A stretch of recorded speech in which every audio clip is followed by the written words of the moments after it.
नमस्कार, मी रोहिता. तुम्हा सर्वांचं स्वागत करत आहे मराठी तडका विथ रोहितामध्ये.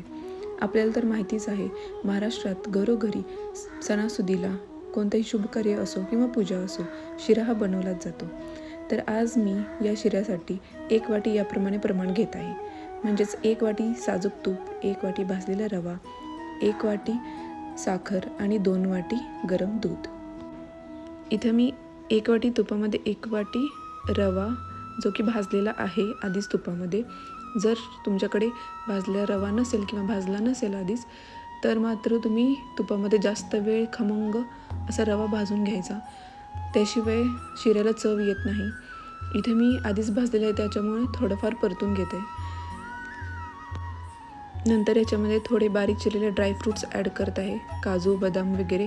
तुम्हाला हवं असेल तर आणखी मनुके वगैरे सुद्धा ॲड करू शकता. आता प्रसादाचा शिरा बनवते म्हटल्यानंतर केळ तर हवंच ना. याच्यामध्ये चांगलं पिकलेलं केळ वापरायचं आहे, जे की बारीक कापून घ्यायचं आणि त्याच्यामध्ये घालायचं.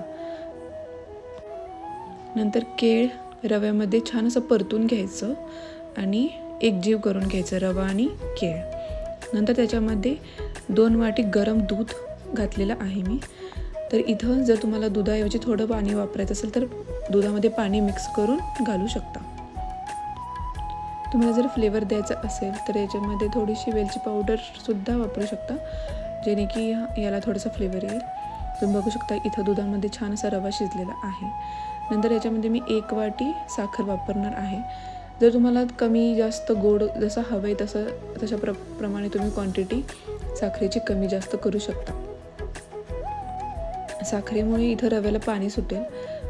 नंतर याच्यामध्ये आपण छान असं शिजवून घ्यायचा रवा आणि मस्त असं तुम्ही बघाल की इथं छान रव्याचा कलर येईल, जेणेकरून आपल्याला कळेल की रवा हा छान असा शिजलेला आहे. रव्याला इथं पाणी सुटलेलं आहे, पण हे आपण छान शिजवून घेऊ.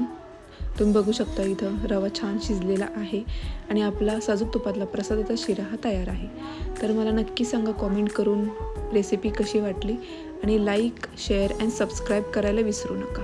थँक्यू.